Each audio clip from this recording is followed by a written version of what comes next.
अरे मी काय म्हणतोय आणि ते काय म्हणताय?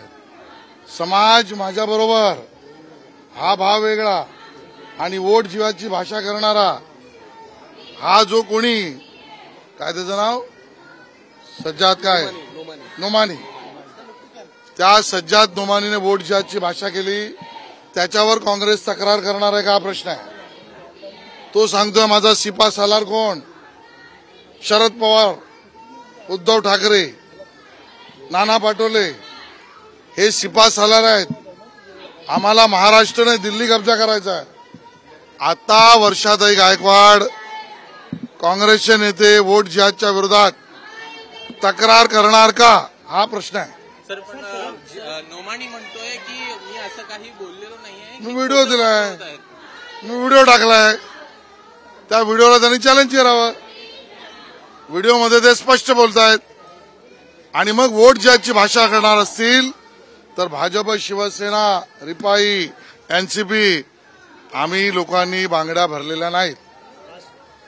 आणि मग धर्मासाठीचं युद्ध कसं करायचं असतं हे छत्रपती शिवाजी महाराजांनी आम्हाला शिकवलेलं आहे. आशीष जी आप आगे बढ़ो.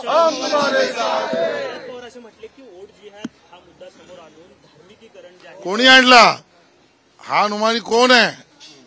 त्याचा व्हिडिओ का म्हणतोय? पवार साहेबांनी सांगावं माझं नाव तू घेऊ नकोस, हे पवार साहेब म्हणाले का? वोट जिहादच्या प्रकरणामध्ये तू माझं नाव का घेतलंस? तुला बदनामीची मी नोटीस पाठवतोय असं पवार साहेबांनी म्हटलंय का? उद्धवजींनी माझं नाव चुकीचं घेतलं, माझं नाव मी मागे घेतोय असं म्हटलंय का? या सगळ्यांना त्या वोट जिहादच्या म्हणणाऱ्या या गृहस्थाच्या मांडीवर बसून विशिष्ट समाजाची मतं घ्यायची आहेत हे आता उघड झालेलं आहे. नोमानींचा एक व्हिडिओ देखील आला. पवार असे पण म्हटले की पुण्यामध्ये भाजपला एका समाजाची मतं जी आहेत ती पडतात, हेही समोर आलेलं पाहायला मिळतं. त्यांनी असं म्हटलं. मुळामध्ये भाजप सबका साथ सबका विकास म्हणते की नाही? समाज कोण कोणाला मत देतो समाजाचा मुद्दा आहे. आम्ही जिहादची भाषा बोललेलो नाही. आता पुरावा सढळपणे आलेला आहे. उद्धव ठाकरे, शरद पवार, नाना पटोले हे सिपा सालार आहेत. सिपा सालार त्यांनी भूमिका स्पष्ट करा. नोमानींचा एक व्हिडिओ देखील आलाय. त्यामध्ये ते असं म्हणतायत जे मुस्लिम आपल्या सोबत नाहीत, जे भाजपला मतदान करतात त्यांना असं समाजातून हे करण्याची गरज आहे असं त्यांचं एक व्हिडिओ. मग हा कुठला कट्टरतावाद? हा धार्मिक तेढ नाही का? या धार्मिक तेढमधून वोटचं आणि मतांचं ध्रुवीकरण होत नाही का? यातनं हिंदुत्वाला गालबोट लागत नाही का? उद्धवजींचं हिंदुत्व हे अशा हिरव्या रंगाचं आहे का? हे सवाल आहेत. छत्रपती शिवाजी महाराजांचा सही समय है सोए लोगों को जगाने का. त्याच्यावरती राऊत म्हणाले झोपलेलं नाहीये, जागाच आहे म्हणून तुम्हाला लोकसभेत आम्ही झोपवलं. संजय राऊतांना मतदानात झोपवणार. आमचा मतदार आता उभा आहे, सजग आहे, कार्यकर्ता उभा आहे आणि संजय राऊत आणि त्यांचा पक्ष आता निद्रावस्थेत जातील. त्यांनी गंभीर आरोप केलाय की आम्ही जर जागे नसतो तर तुम्ही आतापर्यंत अर्धा महाराष्ट्राचा सातबारा देवेंद्र फडणवीस आणि गौतम अदानींच्या नावावर केला असता. खऱ्या अर्थाने जे एका व्यावसायिकाच्या लग्नात थैथयाट करून नाचले त्याचा व्हिडिओ संजय राऊत यांनी बघावा आणि मग त्या नाच्यापणावर हा सातबारा करायचा होता काय? याचं उत्तर द्या. उद्धव ठाकरेंनी पुन्हा एकदा निवडणूक आयोगावरती निशाणा साधलेला आहे. त्यांचं असं म्हणणं आहे की आपले जिथं मतदान आहे त्या ठिकाणी स्लो करा, अशा काही सूचना देण्यात आलेल्या, तसं कानावर आलेलं आहे असं स्वप्नात त्यांना तसं सुचलं असेल, आम्हाला माहित नाही.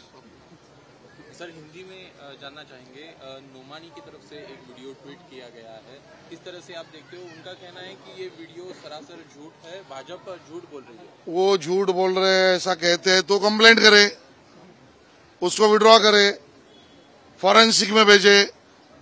हमने जो दिखाया कहा है वो सच है. ना उद्धव जी ने उसको डिनाई किया, ना शरद पवार साहब ने किया, ना नाना पटोले ने किया. वो नोमानी खुद कह रहे हैं कि सिपा सालार कौन है? वोट जिहाद के ये लोग हैं. और अगर ये सिपा सालार है तो वोट जिहाद के खिलाफ कंप्लेंट अभी कांग्रेस, शिवसेना नोमानी जी की करेंगे क्या? सर शुक्रवार को मस्जिदों से ऐलान हुआ है कि एमवीए को मतदान करना चाहिए और उद्धव को सीएम. देखिए महाराष्ट्र विकास आघाड़ी की हार तय है. और जब हारते हुए जमीन को देख रहे हैं तो कुछ वोटों को पाने के लिए धर्म, भाषा और जिहाद, वोट जिहाद की बात कर रहे हैं। हम इसकी कड़ी निंदा करते हैं। पवार असे म्हणतात की जातीयवादी जी आहे सगळी सत्तेची नष्टपेट करणं आपल्याला गरजेचं आहे, हीच वेळ आहे. मला वाटतं स्वतः त्यांनी राष्ट्रवादी काँग्रेस आणि त्यांच्या पक्षाच्या भूमिका बघितल्यावर पुण्यात ही पगडी चालेल का ती पगडी चालेल, ही त्यांची विधानं जातीपूरक आहेत की जातीवाचक आहेत, वरिष्ठ नेत्यात पवार साहेब, पहिलं ते तुम्ही अभ्यास करा. संजय राऊत असे म्हणतात की भाजप असेल किंवा मिंदे असतील यांचा असा एक वोट जिहाद सुरू आहे की कंटेनरमधून पैसे जे आहेत ते घेऊन पुरवले जातात.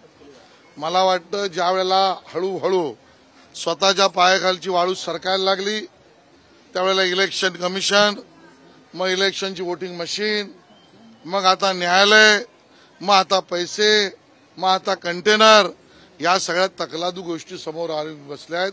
संजय राऊतांनी एका वाक्यात मान्य करावं, आमचा पराभव आम्हाला मान्य आहे. कशाला इकडची तिकडची कारणं देत आहेत.